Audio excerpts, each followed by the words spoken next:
Natural gas has recently been trading around levels last seen in 2008.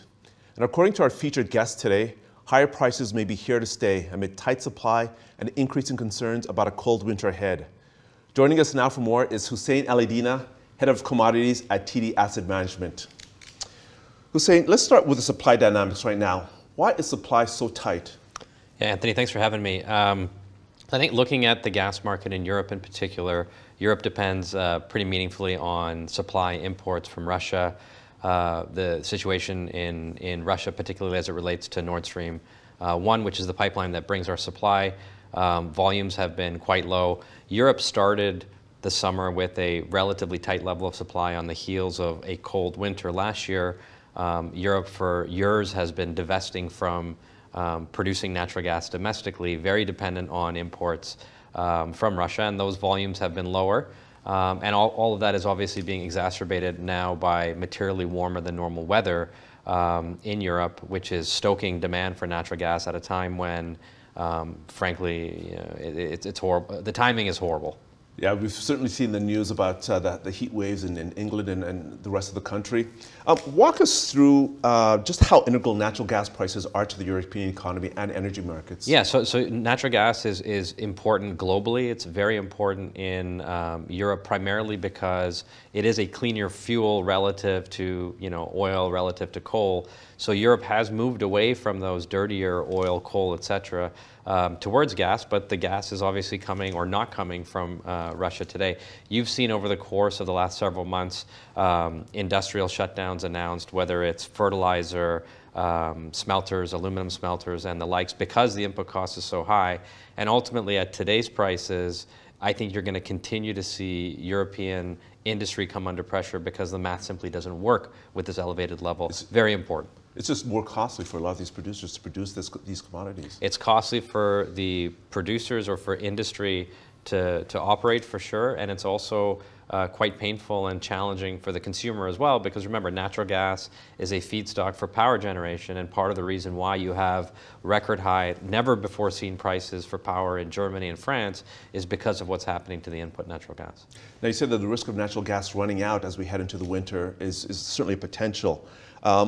Why do you think that might play out?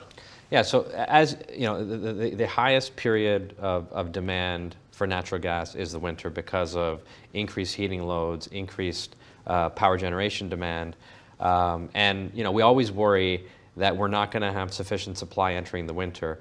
Today, if I look at the U.S. as an example, if we have normal weather, we should be fine.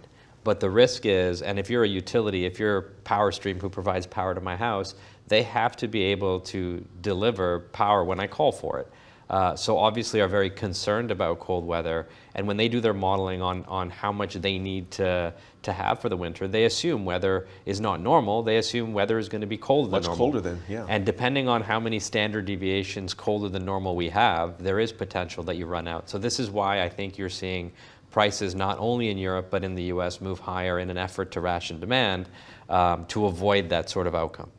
And what does the situation in Europe mean for us here in Canada and the United States? Yeah, so today, we're exporting, the US is exporting about 12 BCF a day. So the US market is, production is about 95 BCF a day right now. Just to put into context, today we're sending somewhere between 12 and as much as 15 BCF a day when Freeport is back up and running to Europe. If Europe ends up being quite cold, or if Europe is not able to get the supply from Russia or elsewhere, they're going to call. Now, we can't do much more than 12. But the challenge that we have is if we get colder weather and we're still exporting 12, 13, 14 BCF a day to Europe, we run into issues with our balance. So I think what the market is trying to figure out is, where do I need to send price in order to limit demand domestically?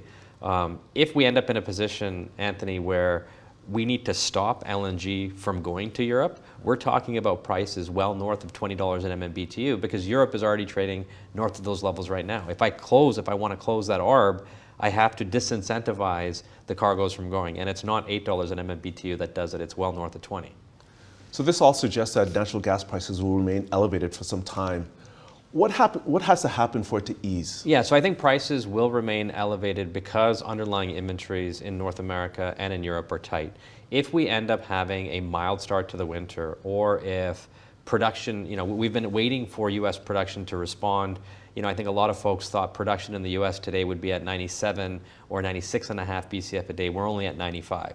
There's still an expectation that as the rig count increases and as companies, look to expand their production, that production will grow. Will increase, yeah. Yeah. So your biggest risk to sort of gas price on the downside here is, a milder than normal start to the winter. And the start of the winter is particularly important because as the winter passes, the risk of running out decreases, right? So a mild start to the winter in November, December would be bearish for natural gas, as would an improvement in production and or, if this Freeport LNG facility, which went offline, stays offline for longer than expected to come back October, November. If it stays off longer, then that's more supply that stays domestically.